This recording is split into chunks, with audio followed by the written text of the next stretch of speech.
Hey, everybody, and welcome to another episode of the Canadian Immigration Pros podcast. I am your host, Josh Schachnow, Canadian immigration lawyer and CEO here at Visto.ai.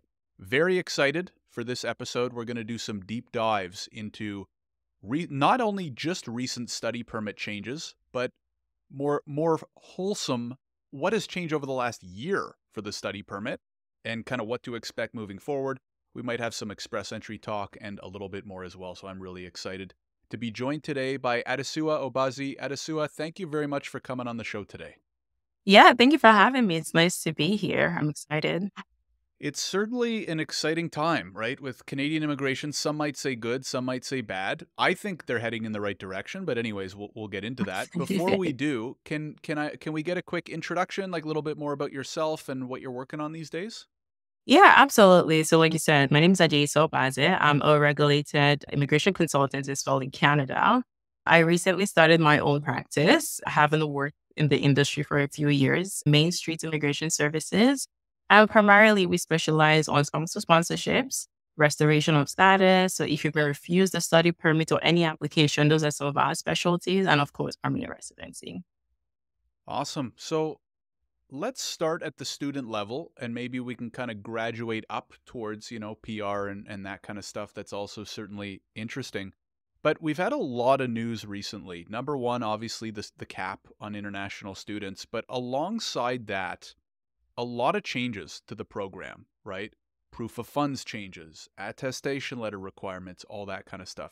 Maybe to start, we take a step back. Can you talk in general, right? Like what is the Canadian immigration or Canadian international student program to begin with? And maybe some of the key changes that you think maybe haven't been talked about a lot or, details that we should be providing to aspiring students as well as professionals. There's so much news to keep up with, right? Like it can be hard even as a professional as well. You're absolutely right. I know I do have a challenge as well, keeping up with the changes, but I try to subscribe to the updates so I always get it. And that way I try to keep abreast with the changes. But in terms of study permits for international students, a lot of people don't realize that you need a study permit to study in Canada. And one of the things I try to explain from the get-go is that a study permit is not the same as a visa. So when you apply for a study permit, when you're approved, the first thing you get is that visa on your passport, especially if you're from a country that requires a visa to come into. You don't get your study permit until you get to Canada and you arrive at the border and you'll be interviewed, ask questions on your purpose of visit.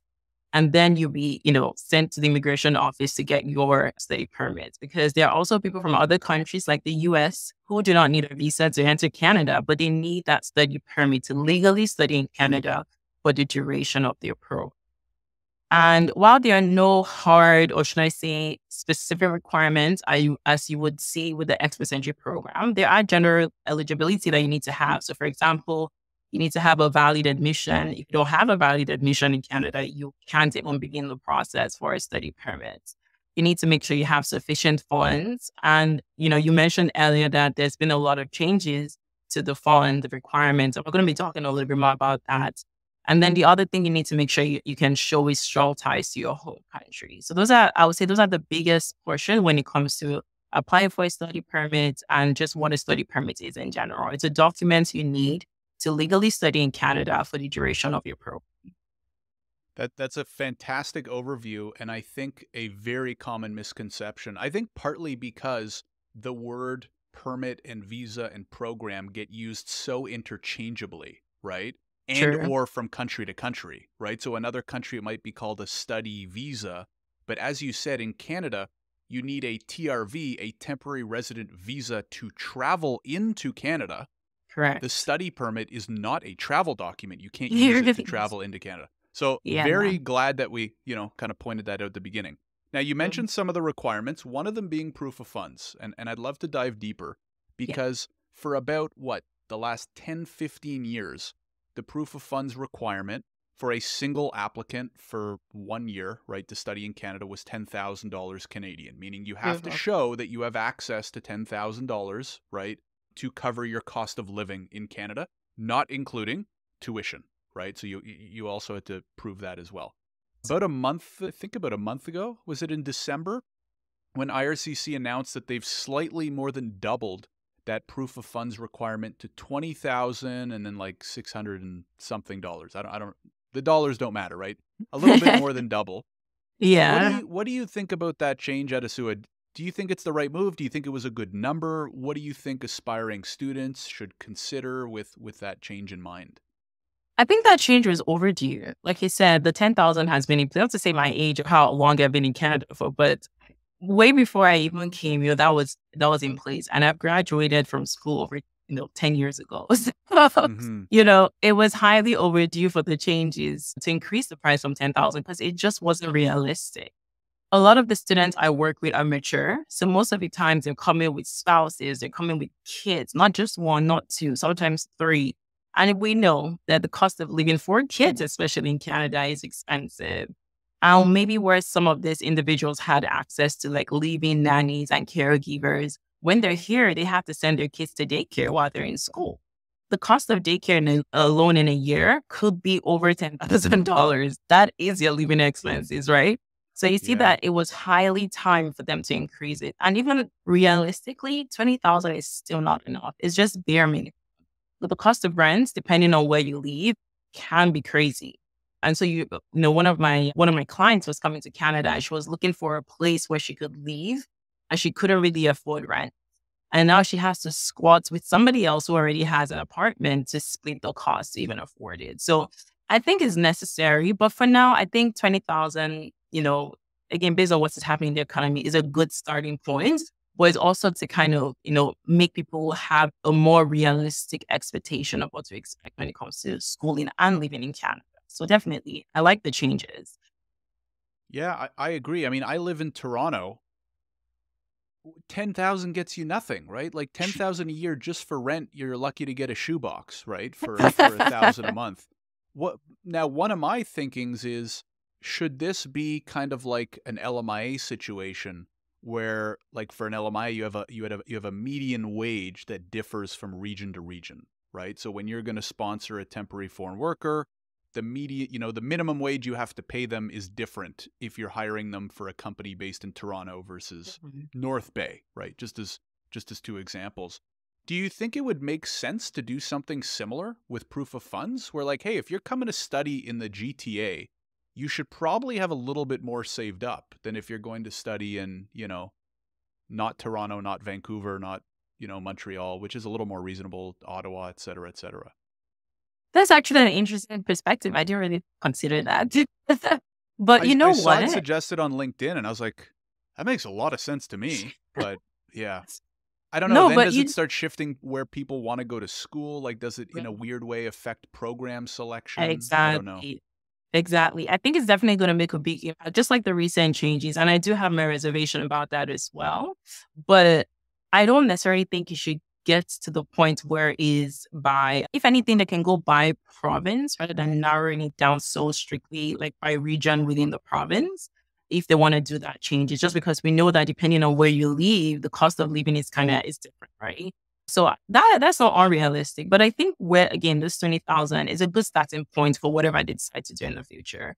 And, while I was, getting ready for this podcast, it got me thinking about a recent video I saw on international students who were living outside in tent. These are not refugees, these are students who came here Hmm. saying they had sufficient funds for their tuition, but they're here and they cannot even afford, food. They're going to the food banks for food. They can't afford a place to live. So the change is definitely necessary. And it's a good wake up call for people to start having realistic expectations when they're coming into Canada.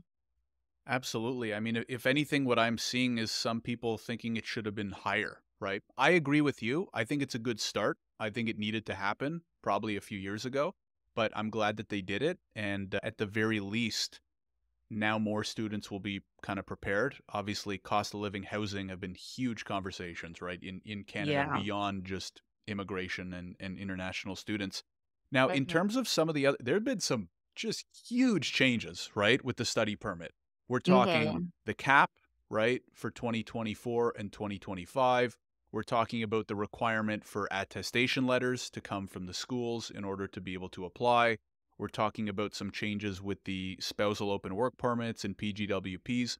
what would you say are, well, two questions. Number one, what do you think of the changes in general? Were you happy to see them? Are you disappointed? What are your thoughts there? And then secondly, what do you think are some of the most important ones that aspiring students and immigration professionals should be most apprised of?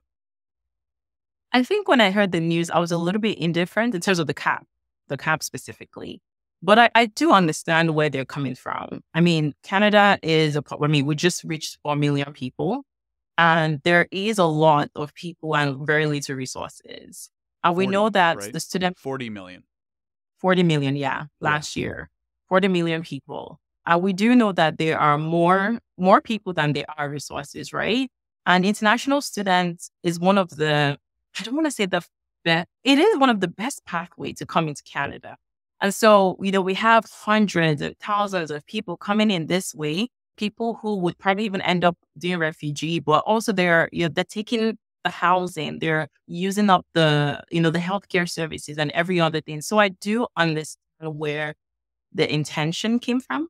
So again, I'm just kind of on the fence with it. Obviously, before they made that decision, they must have looked into it, forecasted the numbers, and then come up with this, 35% decrease from 2023. So I'm very indifferent. Is the other policies that I'm like, why? Hmm. Can you So for share like, example, yeah, I'm curious to hear ever like what the other ones are that you're most kind of passionate about, whether negatively or positively. Yeah, so I don't understand why if a student is taking up a postgraduate program, they cannot have their spouse on a work permit. That doesn't really make sense to me. What is the difference of both graduate level if it's postgraduate or if it's master's, right? So why does one get preferential treatment over the other? And then the other thing I don't really like is the fact that the province would now be giving out those attestation letters that you mentioned. So on what premise? What is the criteria? And do you know what? I found that some of these schools didn't even know about this prior to Hmm. the announcement. Several of the schools were shocked about it. And I was reading an article from the school I attended. I went to McMaster University.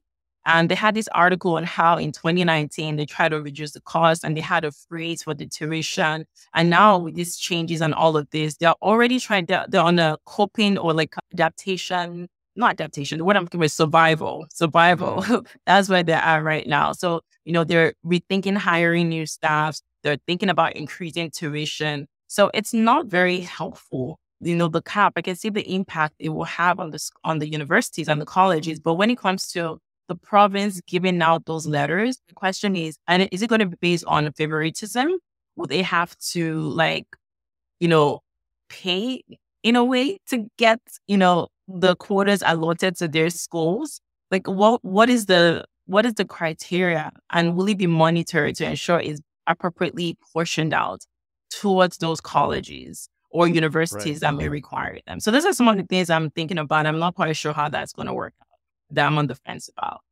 Yeah, those are great. Those are great questions. I think they just kind of said, "Hey, it's up to the provinces and the schools to figure it out," which is a little bit concerning, right? Because I think the reason that this even happened is because Minister Fraser was saying, "Hey, schools, hey, provincial governments, you guys got to get this fixed or we're going to come in and do some stuff." And they Mhm. didn't do anything, and here come the feds and said, "Hey, here, boom, cap, right? Until you guys get this stuff back in order, here's a cap." I think it's a good Yeah. idea. Like you, I was more surprised at how sudden it was, right? Wasn't so surprised about some of the measures, but very surprised that it was just like boom, right? Potentially no warning, and now Nothing. nobody can apply for a study permit unless you're exempt from needing an attestation letter. But if you're not, you can't even apply right now, right? So kind of crazy. Now, your piece about the spouses, I agree with you, and I shared that sentiment on LinkedIn, and I had some interesting comments come back. So what you said, which I agree with, is why will we moving forward not allow certain types of international students to bring a spouse or common law partner on what's called a spousal open work permit? And I had the Mhm. same concern because I was like, hey, if we're trying to attract the best students, it's kind of unfair to ask them to choose between, advancing their education and career and family, right? In my opinion. Now, the counter to that I want to share with you and see what you think, because I thought was really interesting, was number one has to do with housing, right? Again, the government's like, hey, housing is too much of a problem right now. If one student comes, that's one person. If one student comes and each student brings a spouse and 3 kids, now they're taking up even more housing and we're even more trouble. I was like, okay, that's like a decent argument, although I don't think it should be IRCC's responsibility to solve the housing problem, but that's just me. The second point was, apparently, this is totally anecdotal off like 3 LinkedIn comments, so take it with a grain of salt. Apparently, there is a lot of marriage fraud. Again, I don't know. Maybe some people listening can share some data with us. I don't even know if there is data on this, right? But apparently, it's very not, I don't know if very common is the right way, but it's common enough that students will, or maybe when you hear that somebody gets approved for a study permit, you will marry somebody just so that you can then come with them to Canada on a spousal open work permit. I'd never really heard about that before, partially because I like to think that we'd only work with legitimate, people. But those were the 2 counters that I heard where I was like, oh, okay. Like, do you have any thoughts on those? See, I find the marriage fraud like I totally get it. A lot of people are trying to leave their countries for a better life and, improve standard of living. So I could see that happening. But I guess my question is, the chances of that happening is so little. I don't think it impacts the grand scheme of things. If anything, the marriage fraud is more likely to happen in Canada. So meaning that I'm Right. a student, but I realize I don't have money for my next year tuition, or I'm tired of school. I'm going to go look for a Canadian or a permanent resident Right. to get married to get my papers. I see that actually happening more in Canada than I hear about than the other one just talked about outside. So Hmm. I think they should look into the in Canada one a little bit more.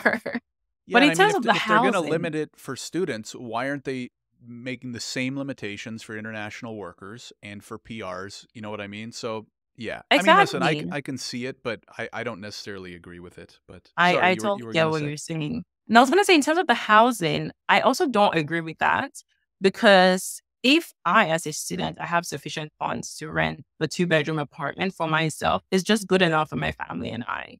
Or even if it's a 1-bedroom, I'm only coming with my spouse. We don't need 2 rooms, right? I'm not taking Hmm. up more housing. It's still just the one housing or rental apartment that I'm getting.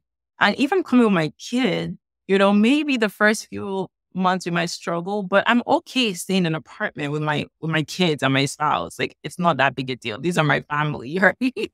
Yeah. So again, I don't see the housing as the excuse. But like you said earlier, what about the workers?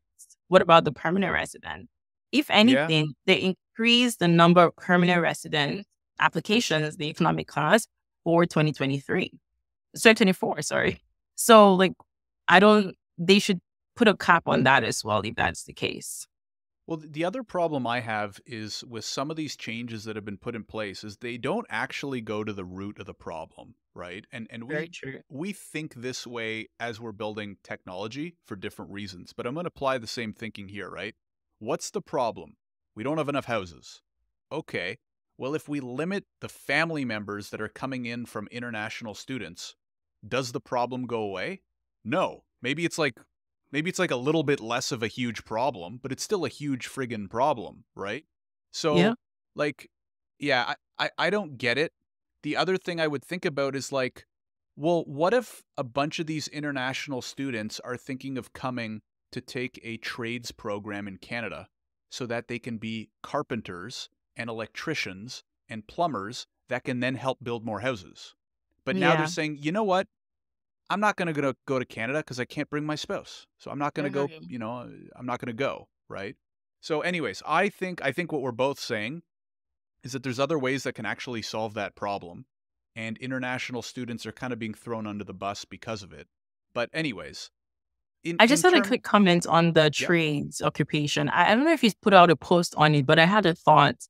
And I said in my head, I was just saying that, if, for example, I was a banker in my home country and I decide to come here and become a plumber, that application will not be approved because the officer is going to say, how are you going to go from banking to plumbing, right? Hmm. So in as much as Canada needs, this trade occupation, and even if we're hoping to get some of them from the students, the truth is that they are not applying to those programs because they know that if they do, their study permit has a higher chance of approval. So they're always looking for a program that would show like align to their previous education or work experience, and they're progressing in it, not going or changing direction. It's not like Right. I haven't done applications for those who are changing direction, but I find that more effort is needed to really convince the officer of the intention and how genuine it is. Because you also cannot tell an officer that I'm coming to study plumbing or I'm coming to study carpentry because I know Canada needs it and I intend to stay to help them. Guess what? Your ties has been diminished because you have to convince them again that I have reasons to go back home. So I think even just the entire system in terms of the requirement and how the process application has to be reconsidered.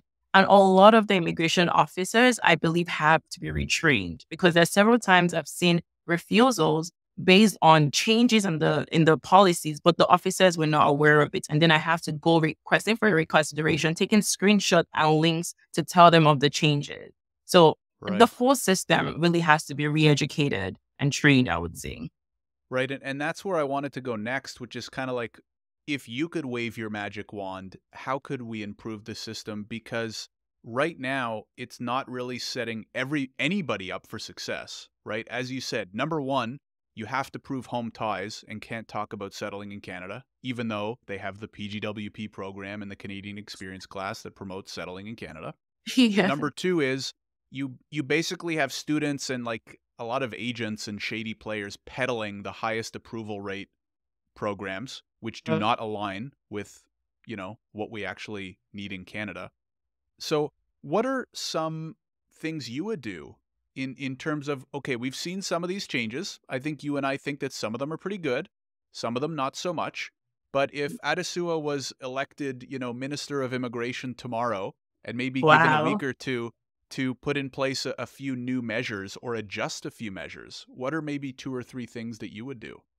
That was such an honor. But in terms of that, I think the first thing I would like to do is just having an ongoing training program for the officers. I think a lot of them needs to be retrained and just their thinking has to be readjusted, especially those outside of Canada. It almost feels like because we know that most of these officers are not Canadians, right? Outside. It's just they're locals and they don't really understand the changes or the things going on in Canada. So that education, that training has to be in place for them to understand. And then also teaching them how to review the applications. We know that Chinook and all of those AI systems are in place to help process applications faster and whatnot. There are rumors and conversations on how many minutes are spent on an application that takes you hours and days and weeks to put into place. So just letting them realize that this is a human being's life, like, is in your hand, really. I know we're not medical doctors or saving lives, but it's just as important to that person. So that an entire training and just reshaping their thought process is very important. And then the other thing I'll put effort in is the CEC class. I know we haven't really dived into the permanent residency at Expressary, but that's something I'm going to try to revive because if we look into or come up with a new pathway, maybe like the TR to PR that happened earlier. But if we look into the draws, these are ridiculous draws. There is no way a fresh graduate with just 1 year of work experience would qualify for the current draws, right? When I was in the pool back then, the draws for CEC was 300, which is, which seems Unheard of. ridiculous math. Well, now it's like borderline impossible, right? And I did Yeah. want to take this conversation from temporary to PR because Yeah. if we continue along these students' journey, they graduate, a lot of them might get a PGWP, maybe they get a closed work permit. And now what we're seeing is a huge struggle, or maybe you can talk a little bit about the struggle that you're seeing with temporary residents trying to get permanent residence. I mean, we can even talk about, I mean, we're recording this on January 25th. It'll probably go live a week or two later, but there's only been 2 draws in January and they were both small. So like Yeah. the score requirements, if you don't have a 500, right? If you're not in an industry specific category and you don't have like a 500 or higher, what are you supposed to do, right? Like what are you seeing on the ground with clients or prospective clients? Yeah. So let's actually think about who an ideal candidate would be. So an ideal candidate to have a 500 score, you probably have to be less than 29 years old, maybe have foreign work experience, because that would help, and then Canadian work experience, or maybe you have a master's degree as well. And if you don't have a master's degree, then you would definitely need to have a family member who is a Canadian or permanent resident. Not everyone out of college or out of university would have all of these things, especially if you've never worked a day in your life in your home country. You came there for your bachelor's, 1 year of education. Yes, you're like 24, 23, but 1 year of work experience, no family member in Canada, you don't have a postgraduate or a master's degree, you're going to be stuck in that 450 region. So it's very unrealistic in terms of how it's possible to even get up to 500. Most of the people getting this 500 points, they probably have a master's degree, they have family in Canada, they've worked in Canada for a minimum of 2 years, or they have an LMIA occupation, and or they have a provincial nomination. That is how they're getting this. And that sounds very ridiculous and a long process for Canada, saying that they're looking to retain the skilled workers, knowing that Canada has an aging population. They do need this young talents to stay in the country and to help it grow. Right. Yeah, I mean, I think there's such a misalignment, right? Because the pipeline of students has just been growing and grow. I think what's happened is over the last 5, 6 years, especially, the pipeline of international students has exploded, right? In terms of the numbers of study permit approvals per year. The numbers for PR continue to go up but by nowhere near the same percentage, right? So for example, 1 year we might approve 500K PRs and then the next year might be 520K, right? Whereas with students, it's gone from like 200K a year to 600K a year in like 5 years, right? Roughly, right? Don't quote me on those numbers, but roughly speaking. So now what we have is this influx of students who are stuck post graduation going into a Yeah. funnel, like a limited funnel of PR Mhm. slots, right? Yeah. That's what it And is, right? It's not IRCC being like, we want to make the score high. It's just like, hey, we've decided that we only want to invite this many PRs. And oops, there's way too many people in the pool now. Sorry, if your score's not good, you got no chance, right? yeah. So Yeah. how I do they think better align that? I don't know. the last time I looked into the pool, there were over 200,000 people, I think, in total. And of course, this is not just in Canada candidates. And I'm sure some of the people in there probably don't even qualify to be in the pool, but they just don't know that. But yes, Canada definitely needs to figure it out, because I know like so many students right now are stranded. A lot of people, especially with the post-graduation, the temporary policy on extending the post-graduation work permit that ended in December 2023, a lot of students that didn't qualify to have their work permit extended are stranded. Most of them, their work permit is expiring within the first 6 months of this year. And they're wondering, does this mean I have to go back to school? My employer is not going to help me with an LMIA. How do you even convince your employer to help you? Like, there are other people they could potentially hire. Why do they have to keep you? So there's all of those challenges. Depression sets in. You know, they really need to figure it out. And I know in the last update that the Minister of Immigration announced, he did say that they're going to be looking into that as well in the coming months. So I'm just hoping it's sooner rather than later, because most of these students are out of status, and some of them don't even know they can change their status from a worker to a visitor to stay in the meantime, or even just go back to school. But again, funds, right? Do I have the money to even start school all over again? What are my chances? You're not going to ever get another postgraduate work permit if you go to school. So again, the Right. question, what is the point of it? Yeah, they definitely need Right. to have it figured out as soon as possible. So do you think that they should implement a new kind of like TR to PR type measure? And then the other thing I wanted to ask is, can you go into detail on that restoration of status piece? Because I think, like you said, there's probably a lot of people out there that aren't aware of what all their options are. Yeah. So in terms of should they bring in a TR to PR, what I was thinking about is why not allow the work experience I gained while I was a student count towards my work experience for permanent residency? Or if I did co-op, why can my co-op work experience count? Why does it have to be work I did after school? Especially if students are allowed to work 20 hours after school or while in school, right? So why can't I count it? It's legal. I worked it. I did it. I should be able to count it towards. I know a lot of students, whenever I have consultation, are frustrated to realize all the work I did does not count towards Hmm. permanent residency. So I think that should be one of the first steps. And I know that's something they adjusted in the TR to PR pathway that came about in, was it 2021 or so? But I also think they should consider reintroducing CAC. I know a lot of students who qualify, and it will probably still be that huge number like we had when they did the 75 score. But Right. I really think they need to reintroduce the CAC because, like I said, during my time, it was about 300. And all you needed to do was graduate from a bachelor's degree and have a 1 year of work experience. You don't need a sibling. You don't need to have a master's.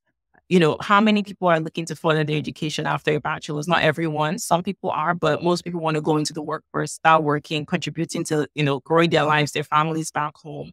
So I would say maybe bring back the CAC and then in the meantime, look for a good program for the TR to PR where more people can qualify. But I also Right. think we need to take into consideration the cap, knowing that even though they qualify, not everyone will be approved during that year because of the cap.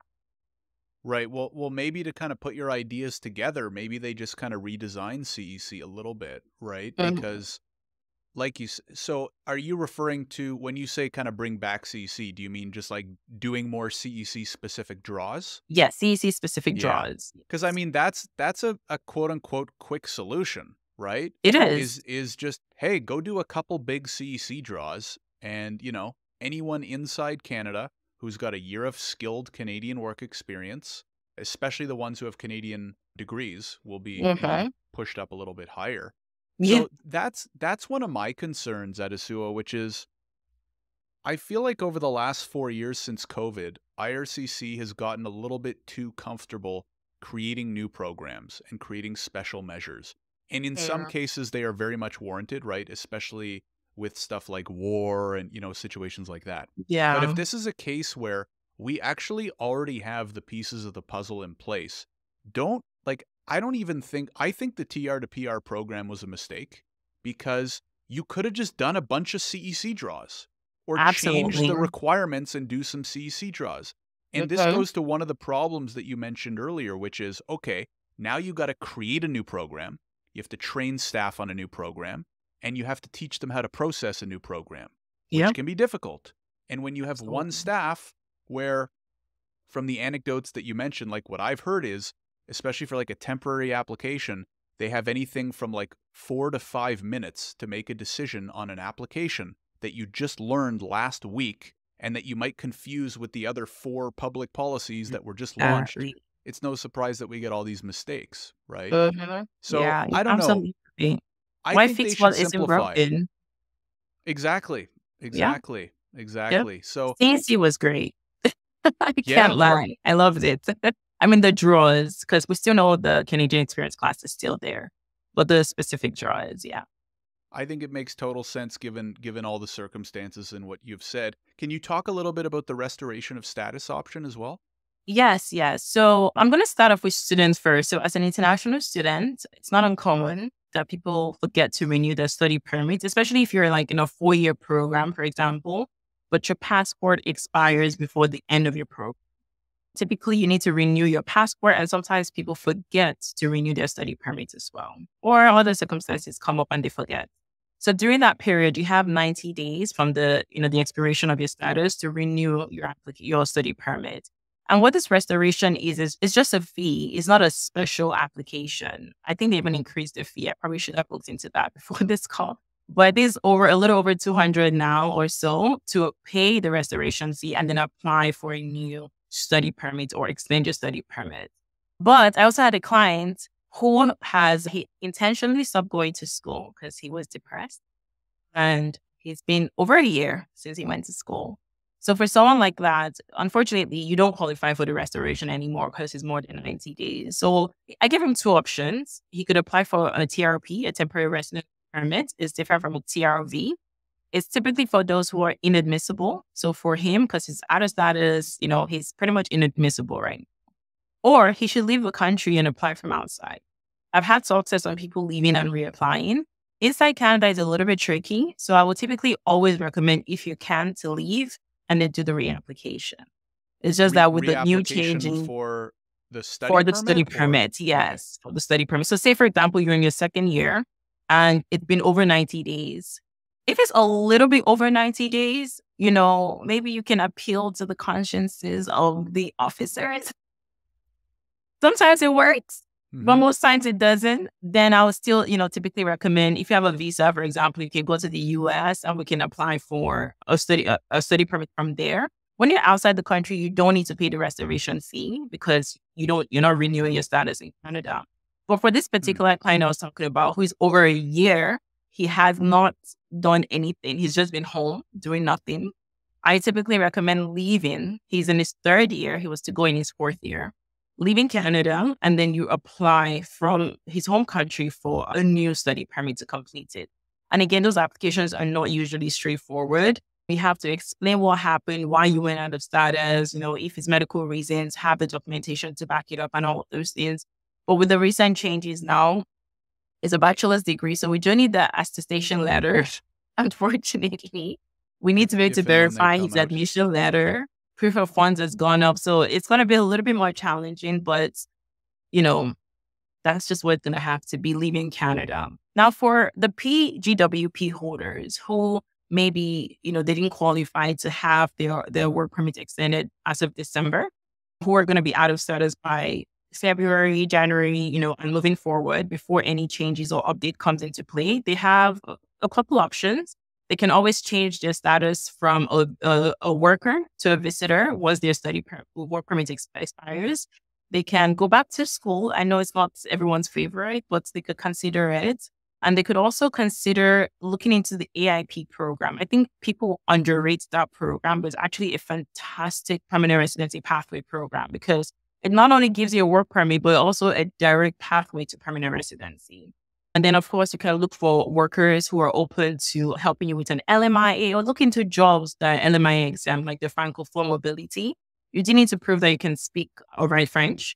And you can do that by writing the French exam. But your job actually does not necessarily mandate you speak French, which is very interesting. So they Right. can look into that as well and other LMIA exempt opportunities. Or they could leave the country.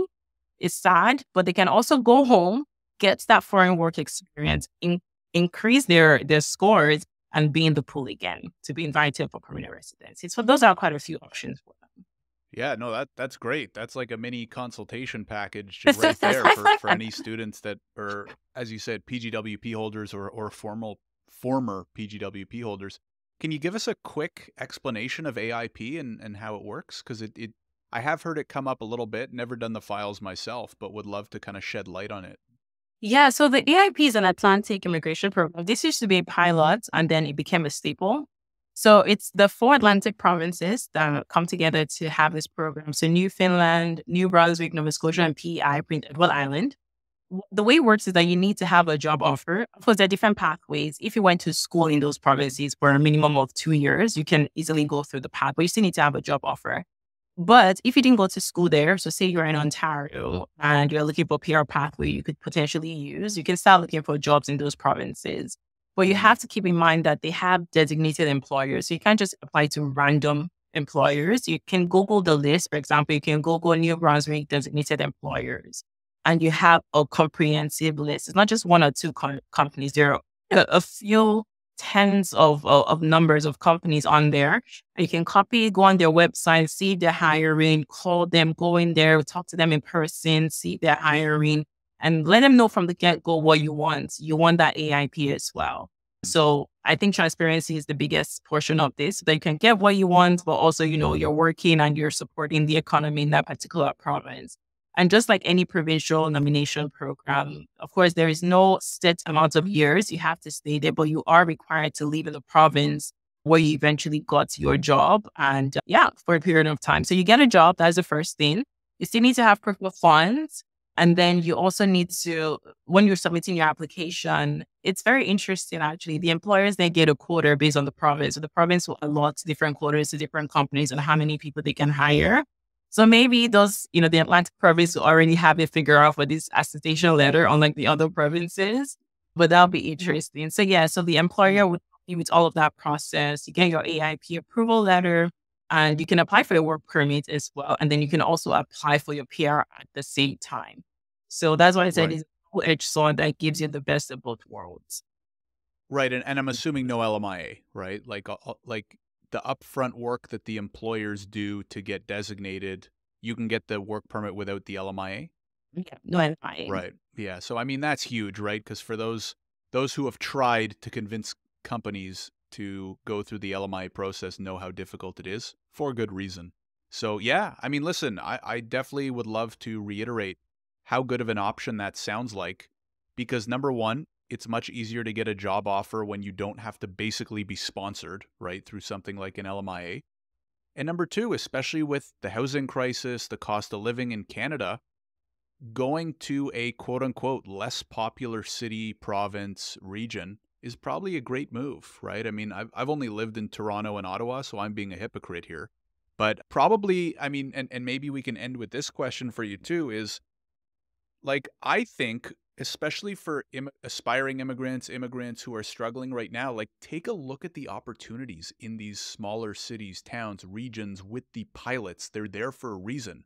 It's because these communities need people, and it's often a little bit easier, right, to go that way. Sure, you're not going to Yeah. see the bright lights of the CN Tower every day, but like the traffic around it gets boring pretty quick, anyways, right? You can visit. Exactly, exactly. You can always visit, and you're probably paying a fourth of the rent, right, that you would Yeah. in downtown So Toronto. true. So true. You know what? Like you said, I think now, especially with the quota allocation, we know that it's potential. There's a potential that Ontario would receive less students and all of that. And so these are great opportunity to explore other provinces when you're applying. And what I did was I kind of put together a list of my favorite provinces because of their PR pathway. Of course, Ontario is great if you're doing like a master's or a PhD. I really like their Ontario master's stream. Or the other province that I think people don't really look into is Alberta. Alberta has a fantastic tech talent pathway. It is linked to expert entry, but I think is a fantastic, and they're very quick. Just like Hmm. SIMP Saskatchewan, they also have a tech talent pathway within 2 weeks or less, because I was very shocked when my client got the approval that quickly. That's also a fantastic province for people to look into. And they're not just looking at your work experience in that province, they also consider work experience outside of the country, which is great. But you do need to have your employer support your application for that SIMP. Another Right. great place is New Brunswick. I think that's also very underrated. They have a fantastic program for students where you don't even have to have like graduated, but you should be nearing completion of your program. And you can start your application to the province. You can submit your Hmm. application to the province. I did this for a student, and within 6 months of coming to Canada, because of the pandemic, she did part of the program remotely. But by the time she came to Canada, within 6 months, she was already a permanent resident. Wow. So that is Wow. crazy. Yep, I agree. And then Especially these Manitoba is days. also another great place. I'm sorry, were you going to say something? No, I was just saying, especially these days, 6 months for anything is a miracle, right? It's very quick. Manitoba as well. And then the last place I was thinking about is Newfoundland. They have this international graduate category. And if you went to, like, if you attended the school Memorial University or the College of North Atlantic, the graduate program, they have a good, like, you get exempted from a few things. So those are some provinces: Ontario, Alberta, Saskatchewan, New Brunswick, Manitoba, and Newfoundland that people can really look into to now study, but also look into their PR pathways for faster processing. That's great advice. You heard it here first, maybe not first, but consider other options, right? Don't forget the other provinces, whether it be when you're picking a program to study in or when you're looking for PR or to land that job. And then, there's probably some good opportunities that might not exist, that you didn't know of anyways. Adesuwa, this has been a great conversation, very wide ranging, very insightful, and you made sure to include a lot of, I think, great advice for aspiring immigrants and maybe immigration professionals that weren't even aware of some of these options. So we really appreciate it. It would be great to know if anybody is interested in getting in touch or learning more about your company. Where do you recommend that they go to find you? And if you have any, last words for the audience. Yeah, I said the best place to find us is on Instagram or LinkedIn, Main Street Immigration Services. I just enjoy working with people and helping them. I don't guarantee 100% that I can get you to Canada, but my goal is to advise you to make the best and most informed decision in taking that next step. We know Canada needs people, so we need you. So let's help you make that journey easier and transition more smoothly into Canada. Awesome. And I always say, if somebody guarantees you, an approval in Canada, run the other way, right? Because nothing can ever be guaranteed in this business. We will So have true. links to those platforms that you mentioned in the description. If you're watching on YouTube or if you're listening on your favorite podcast platform, just check the description. We'll have links to all those. Adesuwa, thank you again for coming on the show. We really appreciate it. Yeah, thank you so much for having me. I had a great time.